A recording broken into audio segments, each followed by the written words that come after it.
नमस्कार साथियों, आपका स्वागत है प्रभुनाथ 4365 चैनल पर, जहां हम भारत के संविधान को सरल भाषा में समझते हैं।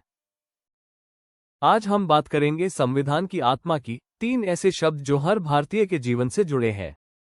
न्याय, स्वतंत्रता और समानता। प्रस्तावना। संविधान का हृदय संविधान की प्रस्तावना कहती है, हम भारत के लोग भारत को एक संपूर्ण प्रभुत्व संपन्न, समाजवादी, पंथनिरपेक्ष, लोकतंत्रात्मक गणराज्य बनाने के लिए प्रतिबद्ध है।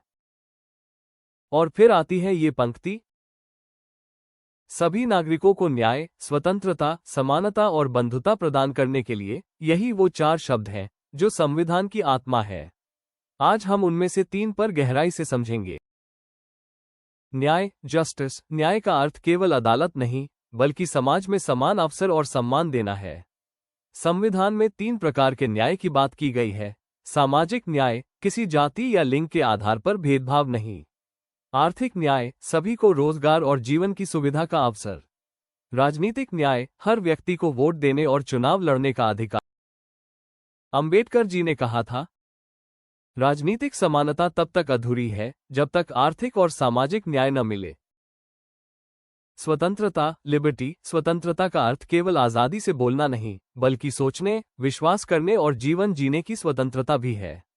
संविधान हमें देता है विचार, अभिव्यक्ति, विश्वास, धर्म और उपासना की स्वतंत्रता, लेकिन साथ में ये भी सिखाता है कि स्वतंत्रता का उपयोग जिम्मेदारी के साथ होना चाहिए, क्योंकि स्वतंत्रता तभी सार्थक है जब वो दूसरों की स्वतंत्रता का सम्मान करे। समानता, इक्वालिटी। समानता का अर्थ है हर व्यक्ति का मूल्य एक समान। संविधान का अनुच्छेद 14 से 18 तक समानता का अधिकार सुनिश्चित करता है। कोई ऊंच नीच नहीं, कोई भेदभाव नहीं और कोई विशेषाधिकार नहीं। ये समानता ही है जिसने भारत को लोकतांत्रिक और मानवतावादी बनाया। ये तीनों साथ क्यों जरूरी है? अगर केवल न्याय हो और समानता ना हो तो समाज टूट जाएगा। अगर केवल स्वतंत्रता हो और न्याय ना हो तो शक्तिशाली कमजोरों को कुचल देंगे। और अगर समानता ना हो तो लोकतंत्र केवल नाम का रह जाएगा। इसलिए न्याय, स्वतंत्रता और समानता एक दूसरे के पूरक है, संविधान के 3 पहिए हैं। नागरिक जीवन में इनका महत्व संविधान केवल किताब नहीं, यह एक जीवंत भावना है।